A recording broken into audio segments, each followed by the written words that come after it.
Bem, agora o meu bom dia oficial, né, para todo mundo que está aí. Estou muito feliz de estar aqui nesse momento. É uma realização muito grande, porque, como eu sempre digo, eu gosto de plantar sementes por onde eu vou e marcar a vida das pessoas da melhor maneira possível. Então, eu escolhi começar essa nossa conversa, essa nossa partilha de hoje, com esse texto que eu fiz para os meus alunos. No dia do livro, eu estava em sala de aula ainda e nós estávamos estudando, nós estávamos no dia a dia mesmo, era o dia do livro infantil, e quero muito, sempre quis incentivar que eles buscassem a literatura, né? A leitura para a vida deles, sentissem o prazer em ler. E eu gostaria de começar quando ela colocar os slides, né? Enquanto ela coloca, eu queria que vocês colocassem aqui no chat palavras positivas, palavras que você, expectativas de vocês para o nosso encontro hoje. Eu sou professora e gosto muito de dinamizar os meus encontros. Então, coloca aqui no chat palavras positivas. As minhas palavras hoje são assim para vocês, olha. Partilha, é isso que eu quero fazer hoje com vocês aqui. Partilha, alegria, esperança, amor e afetividade. Então, essas são as minhas palavras que eu quero colocar aqui através dessa rede, né, para que se espalhe aí pelos lugares do mundo. Não está dando certo o slide, meu bem? Tá.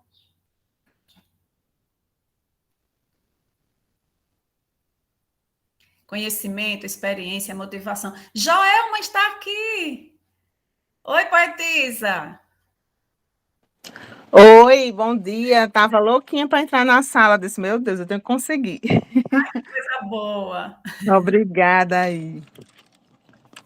Eu quebrei o protocolo, viu, Joelma? É até 8h20. Eita, eu tô tentando desde as 5 para as 8. Eita, deixa ela. Eu acho que é a minha internet, viu? Falta outro poeta entrar por aí também, que se inscreveu. Cadê esse povo? Não pode mais entrar, não, gente? É até 8h20, mas assim, eu vou, como eu estou por aqui, né, vou ficar junto, eu vou deixar até 8h30, tá bom? Porque teve alguns que tiveram dificuldade de passar o e-mail, Tá de bom, localizar, então até 8h30 eu vou permitir a entrada. tá certo. Então já temos muitas palavras maravilhosas aí, né, no chat. Aprendizado, afetividade, agente multiplicador, saberes, experiência, vivência, alegria, aprendizado, maravilhoso. É isso que a gente quer mesmo, né? Nós, educadores, nós que amamos a nossa profissão, com certeza a gente quer tudo isso, todos os dias na nossa vida. Pode colocar, meu amor, o slide, o outro.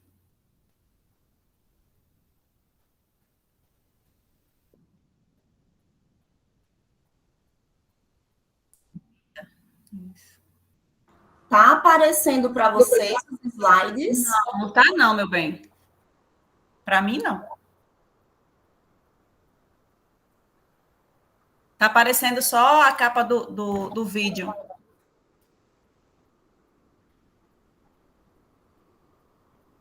Vani, você consegue visualizar os slides? Rose, você não consegue abrir, não? Modo Não, apresentação? eu quero saber se está aparecendo Ele aí. está aparecendo na tela para mim. Aí você me diz se vai aparecer ele em modo apresentação, por favor. Isso.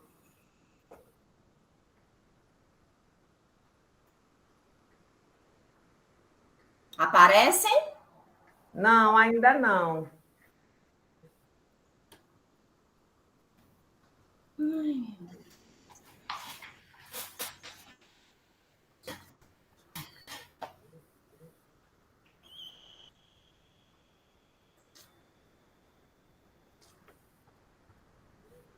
Você quer que eu tente por aqui? Deixa eu só mais uma vez aqui, aí eu passo. Feche e abra de novo.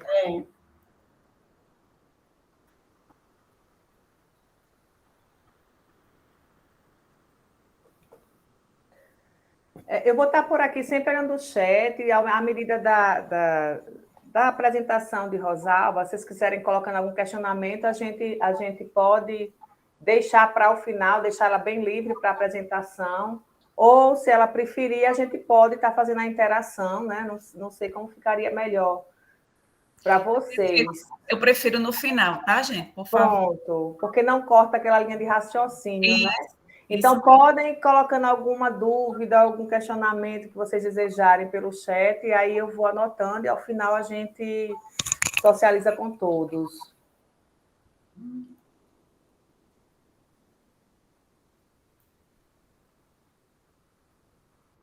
Pronto, deixa eu só ver se ele vai apresentar, que a gente fez esse teste ontem, deu tudo certo.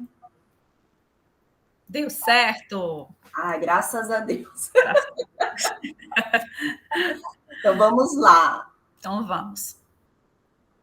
Então, pessoal, diante do tema da Genate, né, que eu acho muito massa, eu fiz o recorte sobre recomposição de aprendizagens. E o nosso tema hoje, o que a gente vai mais partilhar, é a formação do leitor de literatura nos primeiros anos do ensino fundamental. Porque essa questão de formar o leitor de literatura. Nós temos uma preocupação muito grande quanto à alfabetização, né? A gente quer que a criança leia, decodifique os signos, né? Ontem até a menina estava falando na palestra, achei bem interessante o que ela falou. Então, a gente tem essa preocupação de que a criança leia palavras, leia sílabas, saiba que as letrinhas juntas formam as sílabas e as sílabas formam palavras. Isso é importante? Importantíssimo, claro, né? É o início. Mas essa formação do leitor de literatura é que está se perdendo com o tempo. Pode passar, mamãe. Posso? Pode. Isso aí sou eu, todo mundo. A gente já falou um pouco, né? Vou só dar uma apressadinha, porque só para dizer assim, né? Que sou mulher, mãe, professora, gestora e escritora. E uma coisa muito importante. Eu sou filha de uma mulher que nunca teve oportunidade de ir à escola. E foi a minha maior incentivadora em toda a minha vida, em tudo que eu faço, sempre foi a minha mãe que me incentivou. Eu aprendi a escrever, escrevendo por ela, cartas para minha irmã, que mora no Rio de Janeiro, e aprendi a ler e a gostar de cordel, lendo para ela. Então, isso que eu vou falar para vocês hoje aqui não é uma coisa que eu ouvi dizer, mas é de uma experiência de vida, que eu sei que a leitura que começa em casa, que o incentivo da família é de extrema importância para o resto das nossas vidas. Passar. Qual é o objetivo? Qual o objetivo que eu tenho, assim, e gostaria muito que todas nós tivéssemos quando estamos como mediadoras em sala de aula? Incentivar, né? A importância da gente incentivar o gosto pela leitura por prazer e por vontade própria. Tem o microfone aberto, gente. Que eu fico perturbadinha. Então, a importância de incentivar o gosto pela leitura por prazer e por vontade própria nos primeiros anos do ensino fundamental. Eu até estava conversando com o Vani antes da gente entrar, que a minha mãe dizia assim, é de pequeno que se torce o pepino, né? Que tudo que a gente vai começar a querer que a criança seja a pessoa que ela vai ser no futuro, é de pequenininho que a gente tem que começar a ensinar. Pode passar.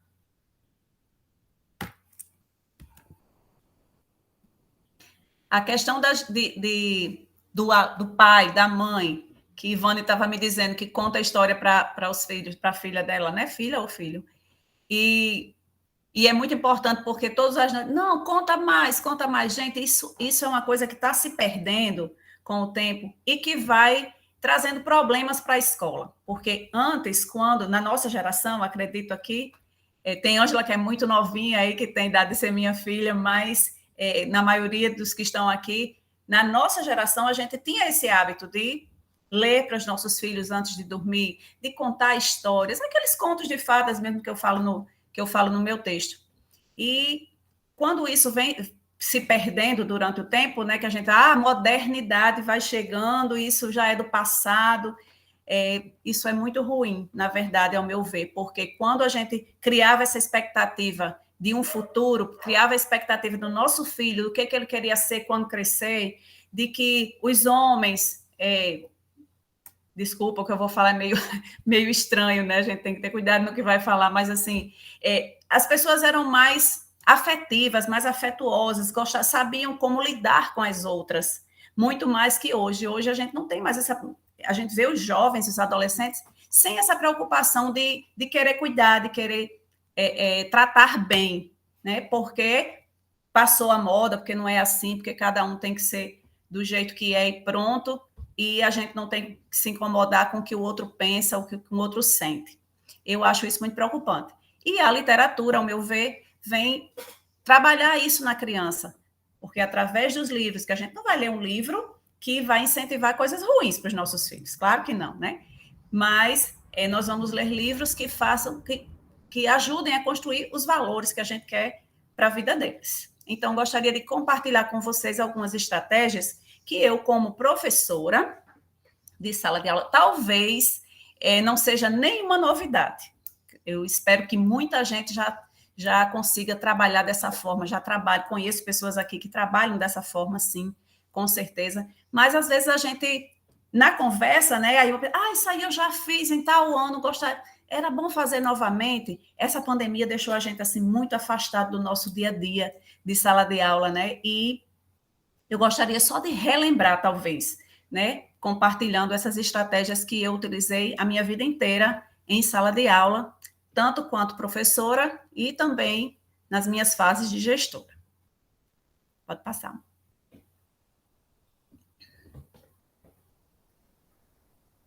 Gente, tem umas fotos antes, não, Rose? Tem umas fotos antes? Não, depois.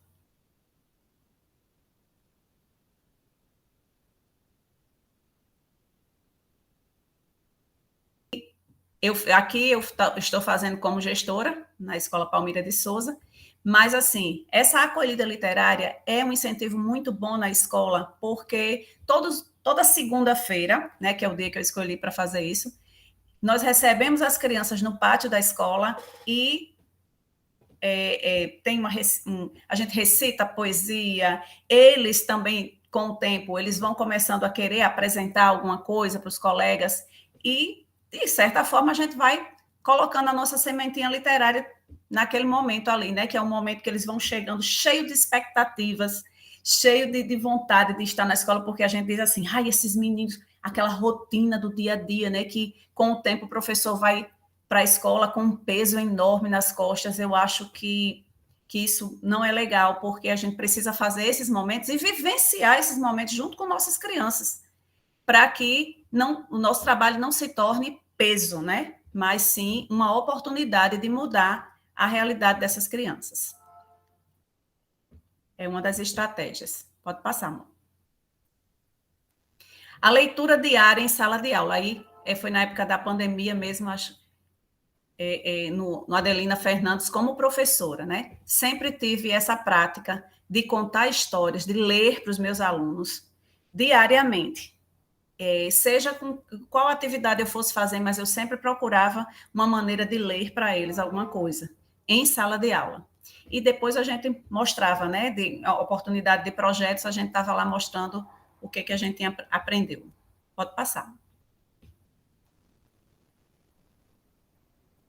A contação de histórias, recitação de poesias e cordéis nas salas de leitura que tem nas nossas escolas. Às vezes eu vejo a sala de leitura meio que desprezada, meio que, não deu tempo, nunca dá tempo de levar. E essa estratégia de contar história lá, de recitar poesia, cordéis, para as nossas crianças, nas salas de leituras que tem nas nossas escolas, é muito importante. Acho que agora você vai voltar. Não, pode voltar, amor. Pode voltar. Lá para as estratégias que estão escritas mesmo.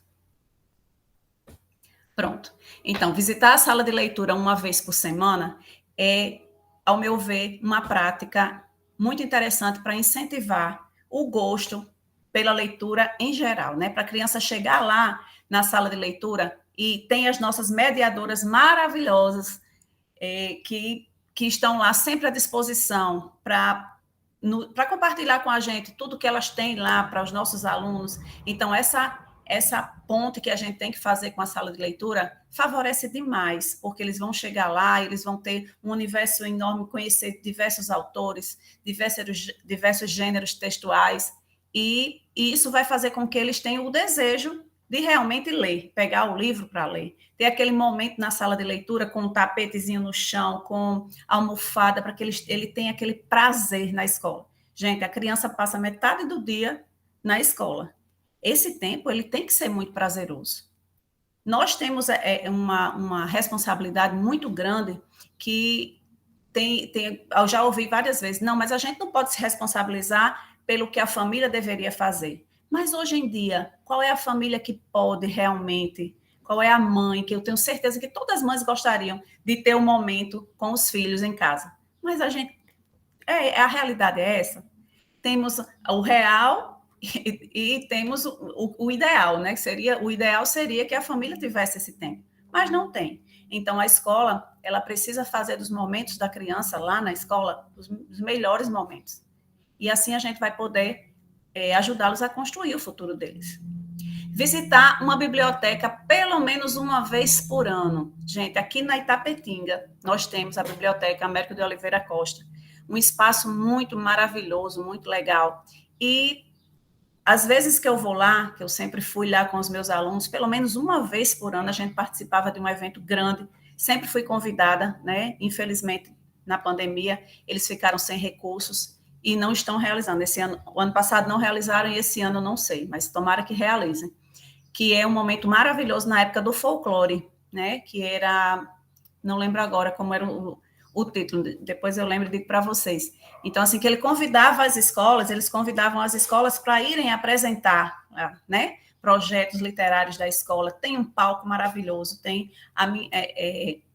um ambiente agradabilíssimo, uma sala de contação de histórias, e às vezes a gente nem sabe.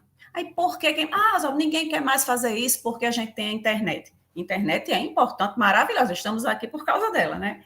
Mas na vivência de uma pessoa que está começando a vida, é muito importante que ela tenha o real, que ela possa ter possibilidades. Não é só. Hoje em dia, a gente vê que se resume à internet. Tudo que a gente quer saber, a gente vai no Google, tudo. Não tem mais aquela sensação de você procurar no livro, de você chegar na biblioteca e ter aquela imensidão. Gente, eu me sinto tão bem numa biblioteca que é incrível, até parece, eu fico imaginando ali os personagens dos livros, isso porque foi construído na minha infância. E agora? Quer dizer que a gente vai precisar, que a gente tem que deixar nossos alunos viverem assim nesse mundo virtual o tempo todo. Isso, ao meu ver, afasta o humano. Por isso que a gente tem tanta violência, sabe? Porque as crianças hoje elas não gostam mais de ter o contato físico prazeroso.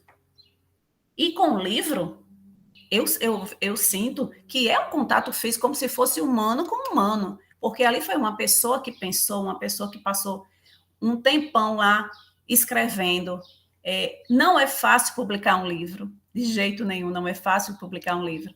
E está lá o trabalho daquela pessoa por anos, e está lá esquecido, mofando, cheio de teia de aranha, porque nós, educadores, a gente não dá mais essa importância. Então, eu gostaria muito de que vocês repensassem, refletissem sobre isso, sobre essa visita, pelo menos uma vez por ano, se esforcem, levem, estou vendo gestores aqui, né, professores, então, se esforcem para levar as crianças para a biblioteca, para saber que a biblioteca ainda existe. Ouvir relatos dos alunos no início da semana. Isso aqui é uma estratégia que eu utilizava toda segunda-feira também. Tem a acolhida literária, né, que eu faço como gestora, e a acolhida também dentro da sala de aula, né, na segunda-feira. Gente, o que foi que aconteceu? Eu chegava contando aos meus alunos meus relatos, o que tinha acontecido. Eles ficavam muito interessados. No início do ano, eu contava tudo da minha vida. Que era mãe, que tinha 3 meninas, que tenho gêmeas, que sou professora da escola há tanto tempo, moro pertinho de vocês. Eu fazia com que meus alunos soubessem que eu faço parte da comunidade, que eu faço parte da vida deles. não só como profissional, mas também como uma pessoa que eles podem contar, que a gente vai criar esse laço, não só naquele ano que eu estou ensinando, que eu sou professora deles, mas para o resto das nossas vidas, né? Eu gosto muito de dizer isso, que eu não quero passar despercebida na vida de ninguém, né? Se Deus me dá a oportunidade de conhecer alguém, de ter aquela turma naquele ano sob minha responsabilidade, então eu tenho que fazer o melhor que eu puder e tenho que marcar a vida daquela pessoa da melhor forma possível.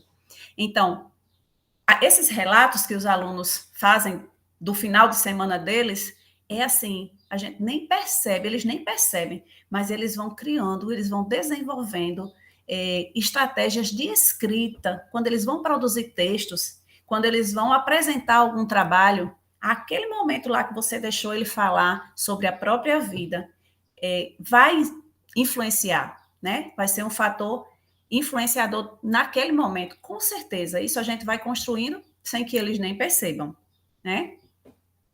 Promover atividades que desenvolvam oralidade. Essa que eu acabei de falar, desenvolve oralidade sim, mas tinha uma estratégia que eu utilizei que foi muito positiva, porque é isso que eu estou falando com vocês aqui.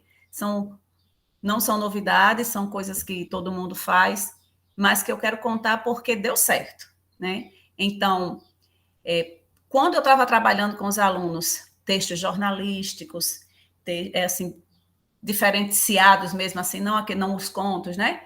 Eu criei na minha sala de aula o dia da tribuna. Então, eu colocava bem simplesinho, sabe, gente? Ó, o nome tribuna assim no quadro. Relatos do final de semana. O microfone ligado. Já que seu microfone está ligado, mamãe. Obrigada. Então, eu colocava lá tribuna no quadro, né? Até com cordãozinho, gente, eu fazia assim, bem bonitinho lá. Colocava uma mesinha, arrumadinha, microfone, caixa de som.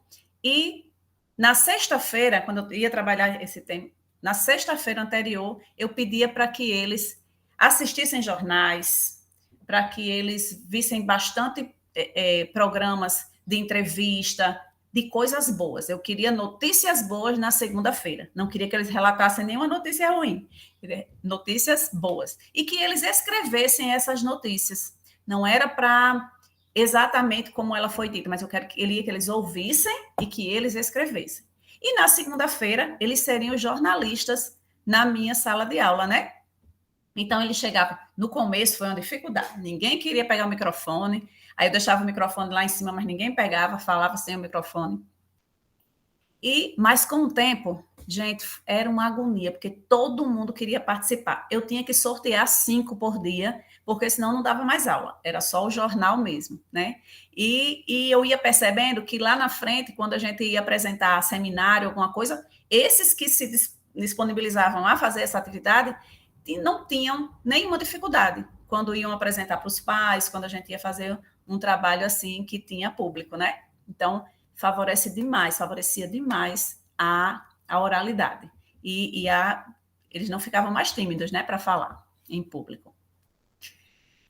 Planejar um momento para que eles mostrem suas produções. Isso aí é o que a gente faz durante o ano, quando chega a mostra cultural, né, e é que a gente vai mostrar. E é muito importante, dizem assim, isso é muito chato, muito cansativo, fazer as crianças decorarem alguma coisa para falar. Pode ser que seja chato e cansativo, realmente, para a gente. Mas eles estão... É novidade para eles. Dizem assim também, folclore. Menina, para que vai mexer com folclore ainda? Para que vai falar de Saci Pererê, não sei de quê, não sei de quê? Se é uma coisa tão antiga. É antigo para a gente, né? A criança, ela está começando a viver. É novidade. O que para a gente já saturou, para eles é novidade. A gente não pode esquecer disso, gente. E se por acaso as escolas deixarem essas coisas simples de lado, nós não vamos ter mais o que contar, eles não vão ter o que contar no futuro. Né? É para isso que o folclore serve, né? Que a gente reconte as histórias dos nossos antepassados, para que a história não morra. E eu vejo hoje que as pessoas não se preocupam. A criança, a gente coloca mostra cultural. Aí coloca lá só as coisas na parede e as crianças não falam nada sobre aquilo, e as pessoas vão chegando e vão apenas vendo. Não acho que, ao meu ver, como professora, era muito interessante quando eu tinha essa oportunidade de fazer com que meus alunos estudassem realmente para apresentarem para os pais. Não assim, pega um texto e decora aquele texto enorme, aí o pai chega, a criança fica, decorou e vai falando rápido sem entender nada. Não, assim eu também não concordo. Mas fazer a criança ler, compreender o que leu, saber o que é que vai apresentar para o pai, se torna bem interessante, né? Bem mais interessante do que a pessoa só chegar, os pais chegarem e apenas olharem, tirarem fotos, hoje em dia é muita foto, mas que a aprendizagem realmente, acredito eu, que aconteça mais e melhor quando a gente pede para as nossas crianças elas se prepararem para apresentar aquilo. E dando uma importância muito grande, porque a gente precisa dar importância. Ontem eu estava conversando com a minha irmã, ela disse assim, mas você fica nervosa em apresentar pela internet? Você já tem prática em fazer isso? Você faz reuniões com muita gente? Gente, eu quero ficar nervosa sempre. Eu quero ter essa ansiedade sempre, porque eu acho que quando a gente perde isso, a gente também perde a qualidade do nosso trabalho, ela vai diminuir bastante.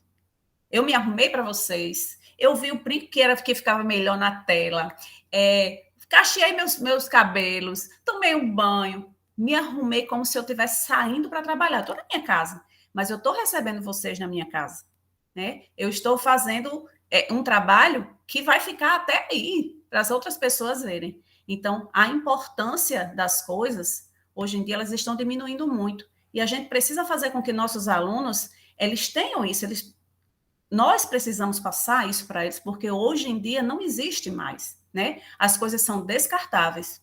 E é importante, é muito importante que nós, professores, né, mediadores de conhecimento, que a gente possa levar para as nossas crianças esse desejo de fazer sempre o melhor. Não ser melhor que o outro, mas fazer o melhor que a gente pode para oferecer ao outro, né? Isso é muito importante. E mostrar a produção deles. Queria até contar para vocês um fato importante. Eu tive, em 2019, uma turma que tinha um aluno inesquecível para mim, que era Arthur. Ele tinha síndrome de Asperger e fiquei muito ligada com a avó dele, que era quem cuidava dele. Inclusive, a Covid até a levou. Fiquei muito triste mesmo, né? Mas Arthur, ele me ensinou muito mais do que eu a ele.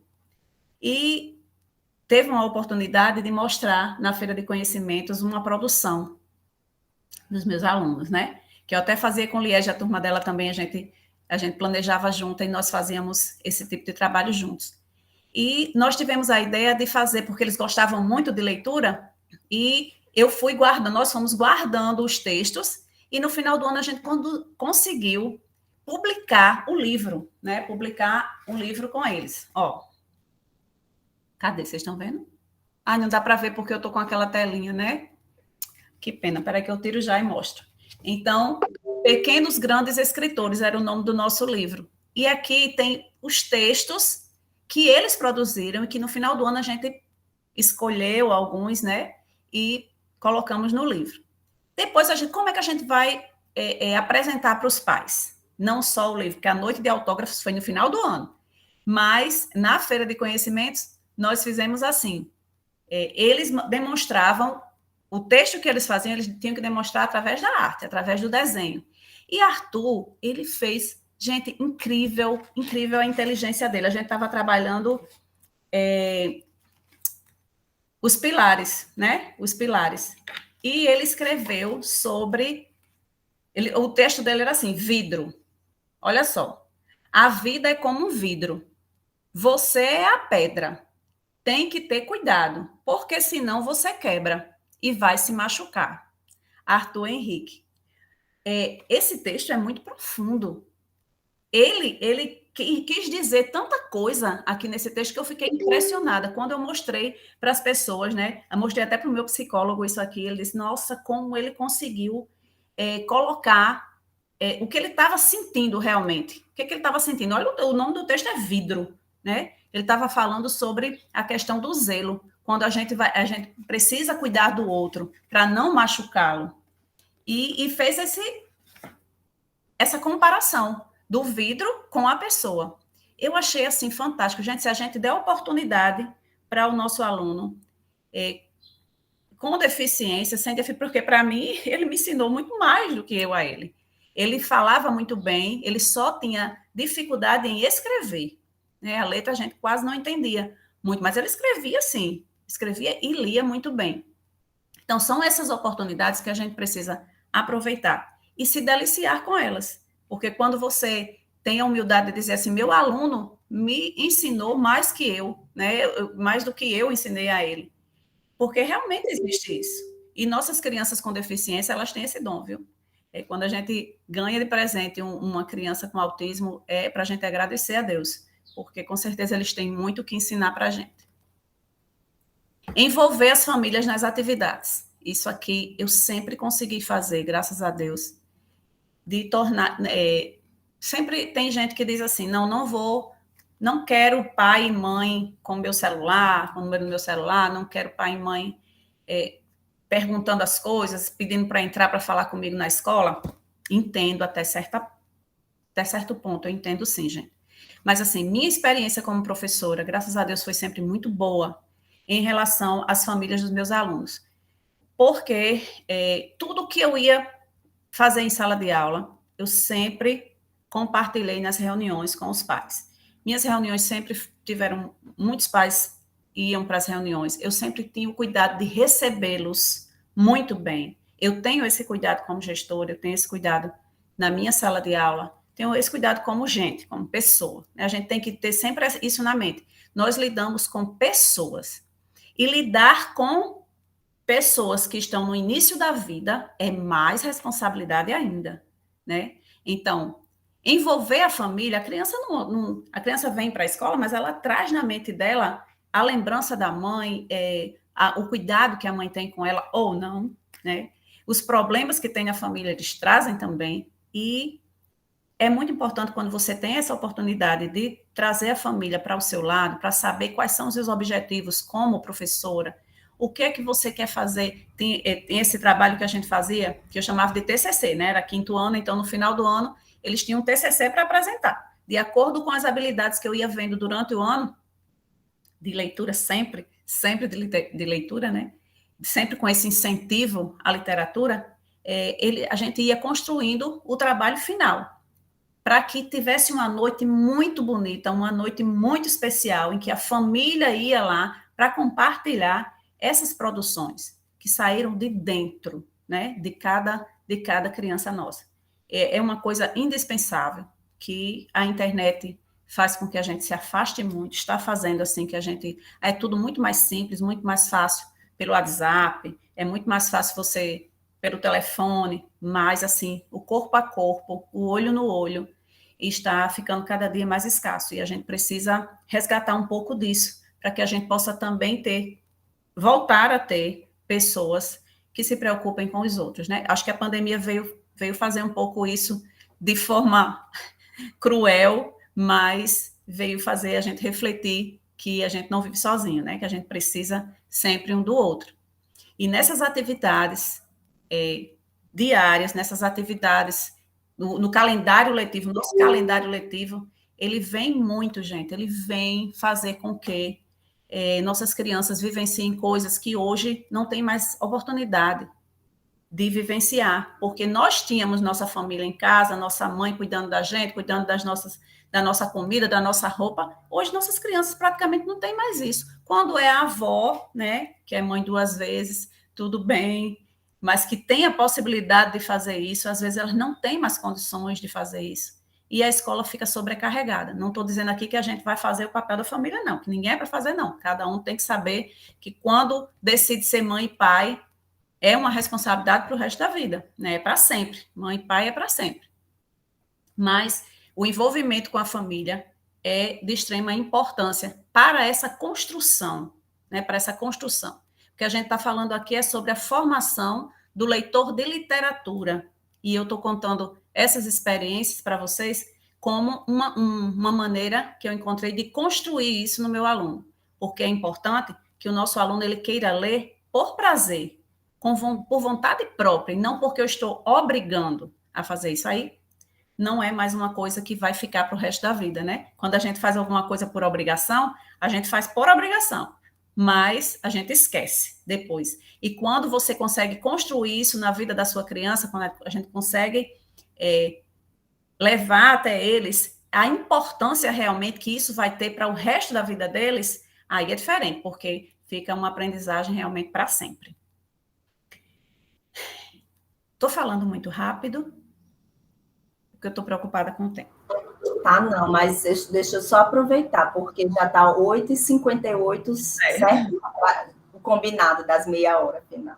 Tá bom, amor, obrigada, viu? Eu já ia perguntar a você. Então, escolher um dia para trabalhar literatura e produção de texto. Pois bem, isso aqui é para fechar realmente esse momento dessa partilha de estratégias. Fazendo tudo isso, visitando a sala de leitura, tendo um momento de acolhida, tendo um momento de acolhida na escola, um momento de acolhida na sala de aula, ouvir os alunos, né, no início da semana, pelo menos, promover essas atividades de oralidade, planejar esse momento para eles mostrarem as produções deles e escolher esse dia para trabalhar literatura e produção de texto.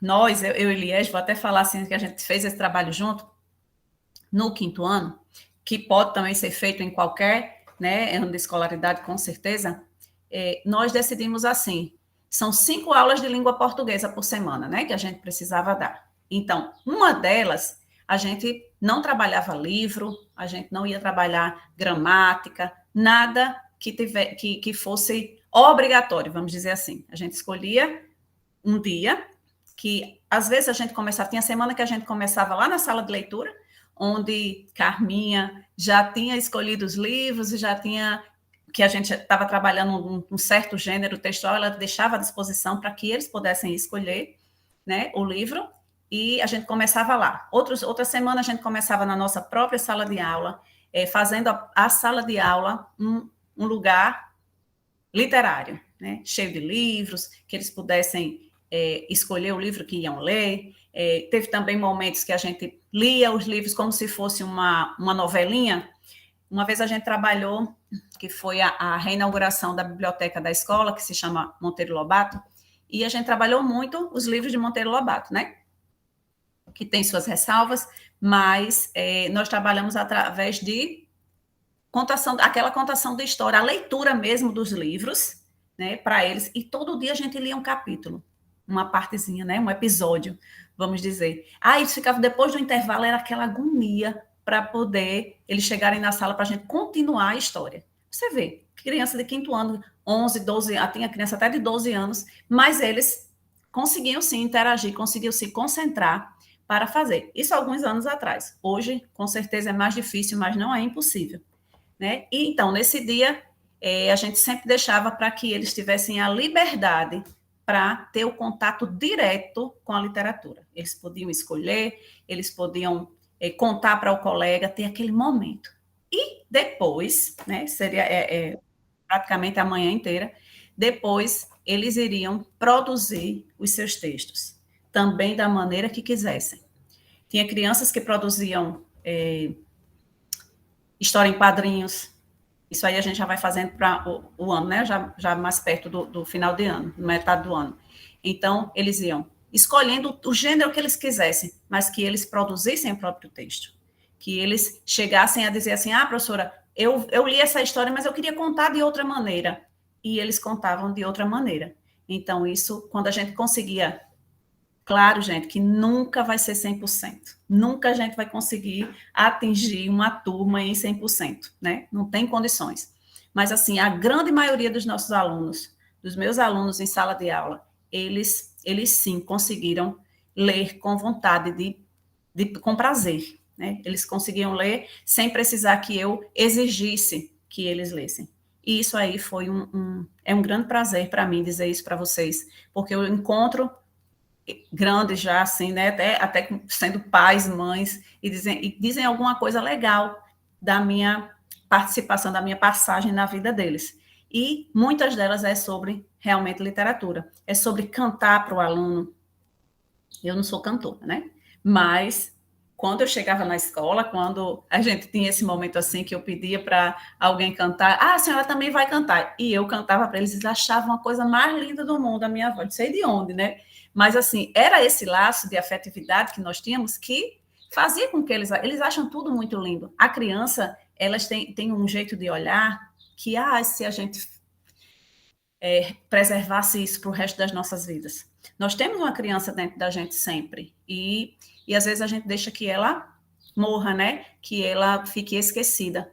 E não é legal, sabe, gente? Não é legal isso. A gente tem que, sim, saber o tempo que nós estamos vivendo, não se ridicularizar, mas que não perder essa essência, não perder essa alegria que na infância é muito mais forte, né? Eu escrevi sou poetisa, não posso deixar passar sem compartilhar com vocês. Olha só, o que eu escrevi sobre o sorriso da criança. Quando uma criança sorri, transborda para todo lado o amor que Deus colocou e nos deixa encantados. Nessa fase da vida, o ser humano é puro, transborda todo o encanto, planeja seu futuro. Cada canto dessa terra representa algo singular. O que para a gente grande perde a graça, para a criança é espetacular. Se essa pureza durasse para sempre em nossa existência, tudo seria mais fácil, nada perderia a essência.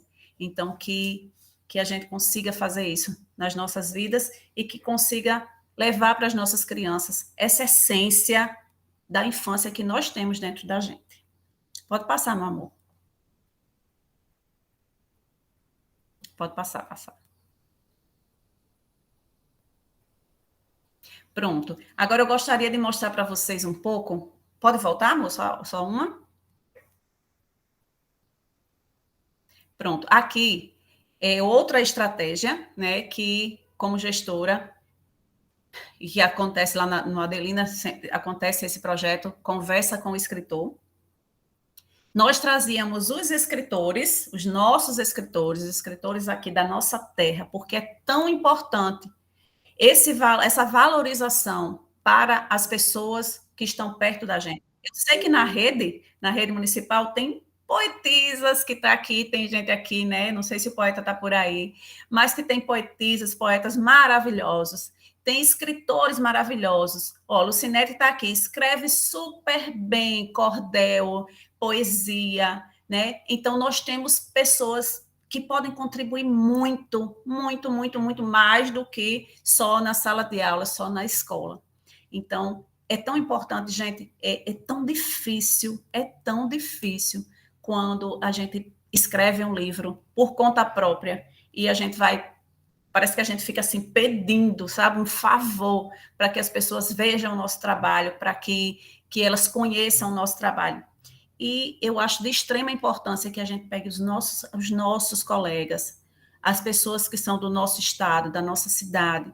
Aqui foram três escritores, né, que a gente levou para a Adelina Fernandes, que é Antônio Francisco, que foi meu Deus, a pessoa que eu conheci através de Carminha, no livro 10 Cordéis no Cordel Só, que me fez assim, eu já era apaixonada por cordel, e ele me fez me apaixonar mais ainda, e trabalhei diversos anos com a minha turma, com os cordéis dele. Apresentamos, inclusive, para ele, na inauguração do Complexo Cultural aqui, minha turma foi apresentar para ele chorou de emoção com a apresentação dos meus alunos, que a gente dramatizou os 7 constituintes, né? Então, foi muito linda a apresentação, e ele se emocionou muito. Então, é muito importante para o escritor saber que nós estamos trabalhando, nós estamos valorizando o trabalho deles, né, gente? Antônio Francisco é maravilhoso. Carminha me apresentou esse trabalho, eu nunca mais vou esquecer, e a gente trouxe ele para a escola. Carminha esforça demais para trazer para a escola, e foi através dela que ele veio conhecer a gente, passou um dia maravilhoso, a gente aprendeu demais, né? O pessoal do Adelina que está aí pode concordar comigo. Salizete, né? Nossa saudosa Salizete também esteve no Adelina. Eu já estava de volta na sala de aula aqui, e Salizete diz uma coisa que eu acho muito interessante, muito importante, né? Perguntaram para ela por que ela escrevia para criança. Não, se ela escrevia só para crianças. Ela disse que não, ela não escrevia para crianças, ela escrevia para a gente, né? Ela escrevia para pessoas. E eu tenho isso muito claro. Depois que eu vi essa frase dela, nunca mais saiu da minha cabeça, porque realmente, você é escritora infantil, aí diz assim, você escreve para pequenininho. Ai, meu Deus, se cada um soubesse a importância que é escrever para pequenininho, porque é esse pequenininho que vai construir o futuro do nosso país, né? Então, são pessoas, na verdade, são pessoas que estão na fase da infância, e que é na fase da infância que vão ser construídos todos os valores que eles vão levar para o resto das vidas, né? E que o nosso futuro vai depender disso, vai depender do que está sendo construído na infância. Glácia Marilac também teve na escola e ela fez o primeiro, eu acho que foi o primeiro livro dela de poesias, né? E Eu Sou do Amor e Você. E nós fizemos uma festa lá na escola com esse tema, Eu Sou do Amor e Você. Trabalhamos, ela fez dinâmica com os nossos alunos, eles sentem que o escritor, eu não sei vocês, mas eu tinha a impressão que todo autor dele, todo escritor era morto. Eu tinha essa impressão. Pegava um livro e achava que eu nunca estaria próximo daquela pessoa. Todos eles já tinham morrido, na minha cabeça, na infância, né? E eu acho assim que na oportunidade que nós damos às nossas crianças de estarem em contato direto, de interagirem com os escritores, é muito importante, gente, porque eles vão também, se eles tiverem o desejo de escrever, eles vão saber que isso é possível, né? Pode passar. Então, para finalizar, eu quero mostrar para vocês um pouquinho da minha vida de escritora, né? Que estou começando agora, a gente sempre começa. Aos 52 anos de idade, eu tenho o prazer de dizer para vocês que eu estou iniciando uma nova fase na minha vida, né? 2019, eu comecei a publicar os meus livros. Tenho muitos escritos, mas, como eu disse a vocês, é muito difícil de torná-los públicos, né? Então, pode passar, meu amor.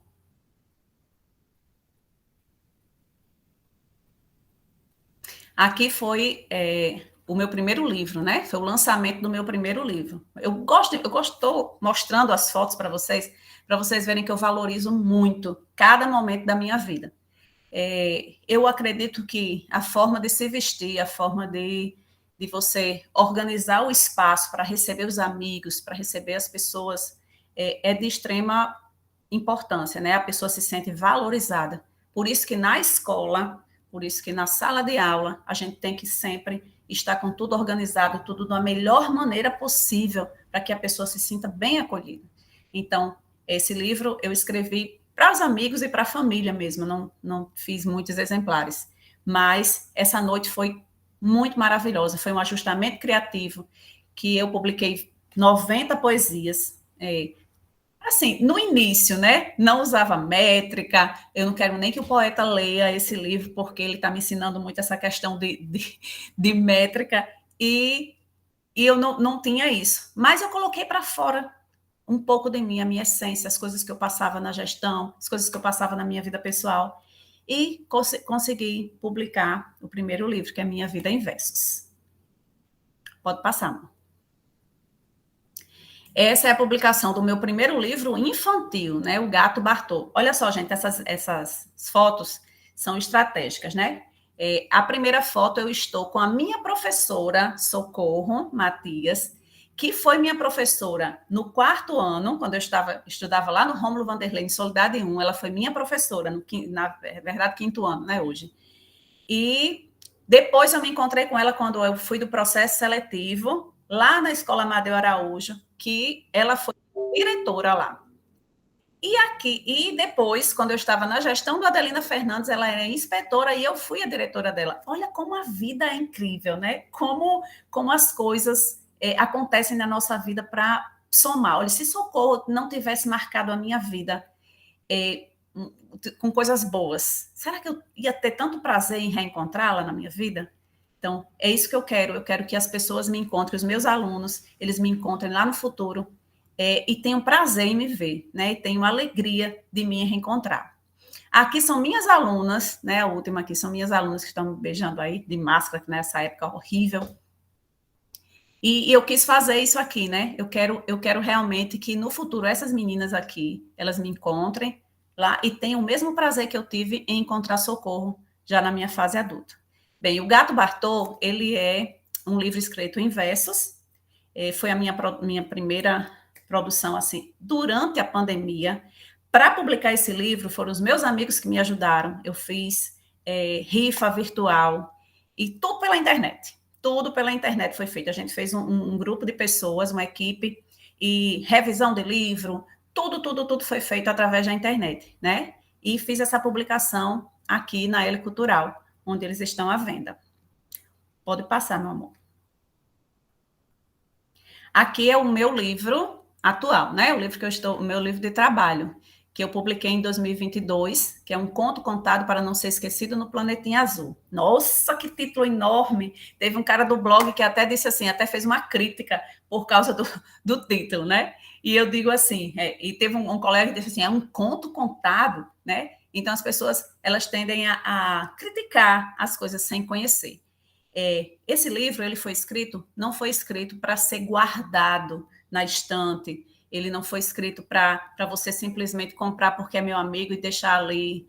Não, ele foi escrito para ser contado. É um conto, né? Tem todas as características de um conto, mas eu desejo que ele seja contado, que ele seja mostrado para o mundo, porque ele traz uma mensagem muito legal, ele traz uma mensagem para o futuro, né? Uma mensagem de sustentabilidade, uma mensagem que nossas crianças estão precisando muito. Realmente ele tem mais texto do que o Gato Bartô. O Gato Bartô é bem mais simples para crianças menores, que até lá no Antônio Gurgel, né, que eu conheci Rose lá, nem sabia, ela me mandou. Hoje eu vou fazer o TBT com aquelas fotos. E assim, então o Gato Bartô, ele tem uma linguagem bem mais simples. Esse não, esse já é para crianças que já têm realmente um certo nível de leitura e compreensão. Mas os meus colegas, vocês que estão aqui, que são as pessoas que podem me ajudar a plantar essas sementes aqui que eu quero. Gente, conheçam a história, leiam. Acho que não dá meia hora para terminar. São 3 partes o livro, onde eu falo do planeta que nós tínhamos antes, quando a gente cuidava dele. Depois eu conto com a chegada da internet, o que aconteceu, que a mãe natureza adoeceu, porque as pessoas se distanciaram umas das outras.